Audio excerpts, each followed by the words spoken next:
Welcome to our channel, English with NS. Hi guys, hope you are fine.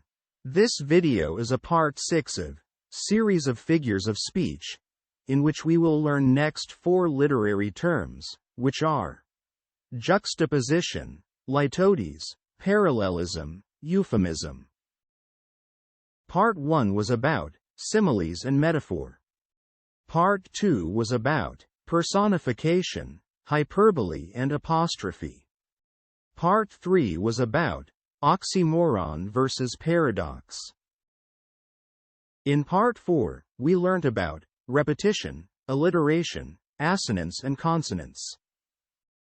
And Part 5 was all about metonymy, synecdoche, onomatopoeia, and understatement. If you want to revise all these, I am attaching the links of all parts in description.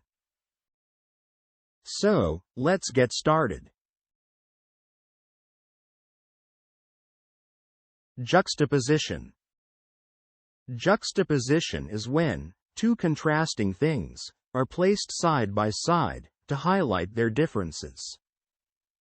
In other words, juxtaposition is a literary and artistic device where two or more ideas, characters, places, or images are placed close together for the purpose of highlighting their contrasts and differences.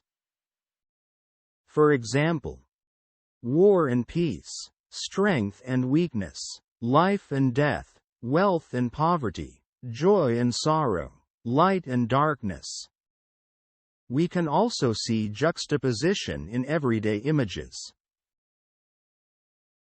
Examples of juxtaposition in literature are A Tale of Two Cities, by Charles Dickens. It was the best of times, it was the worst of times, it was the age of wisdom, it was the age of foolishness.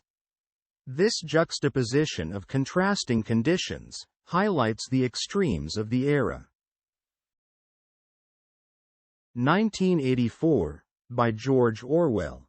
The party's slogans, "War is peace," "Freedom is slavery," and "Ignorance is strength," are examples of juxtaposition that highlight the contradictory and oppressive nature of the regime. Paradise Lost, by John Milton. Better to reign in hell than serve in heaven. Milton juxtaposes the contrasting ideas of ruling and serving, hell and heaven, to emphasize the rebellious and prideful nature of Satan. The contrast between reigning in hell and serving in heaven highlights Satan's desire for self-determination and his rejection of submission to God's authority. Now, we will discuss next figure of speech, litotes. Litotes is a figure of speech where the speaker uses a negative statement to convey a positive meaning. It's a form of ironic understatement that emphasizes a point by stating it in a negative way. For example, the food isn't bad, instead of saying, the food is good. She's not unattractive, instead of saying, she's attractive. She's not ungrateful for the opportunity, instead of saying, she's grateful for the opportunity. The meeting wasn't entirely unproductive, instead of saying, the meeting was somewhat productive. Next literary term we will discuss is parallelism. Parallelism is a literary device in which parts of a sentence or multiple sentences are grammatically similar in structure, sound, or meaning. It's often used for emphasis, rhythm, or to create balance in a piece of writing. Parallelism can occur at various levels, including the level of words, phrases, clauses, or entire sentences. For example, the sky was blue, the sun was shining, and the wind was blowing, a perfect day for a picnic. They laughed together, cried together, and stood together through thick and thin. She wrote not for fame, not for acclaim, but to share her stories with the world. She smiled warmly, she hugged tightly, and she laughed freely. In these examples, parallelism is used to present a series of related ideas, or actions in a balanced and structured manner, enhancing clarity and impact. Last topic of today is euphemism. A polite, less harsh, or mild word, or expression, used to refer to something harsh, embarrassing, taboo, or unpleasant.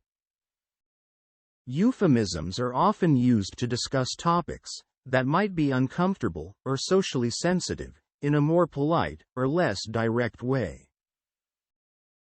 For example, using words like passed away instead of died, senior citizen instead of old person, sanitation worker instead of garbage man, expecting instead of pregnant, let go instead of fired, financially challenged instead of poor, pre-owned vehicle instead of used car, downsizing instead of layoffs or job cuts.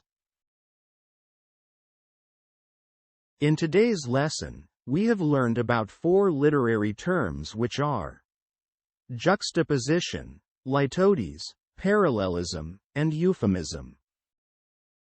In our next lesson, we will discuss some more figures of speech. I hope you enjoyed and understood the lesson. See you in next video. Until then, goodbye. Thanks for watching. If you liked our video, please like, subscribe and also press the bell icon. Plus, don't forget to comment and share.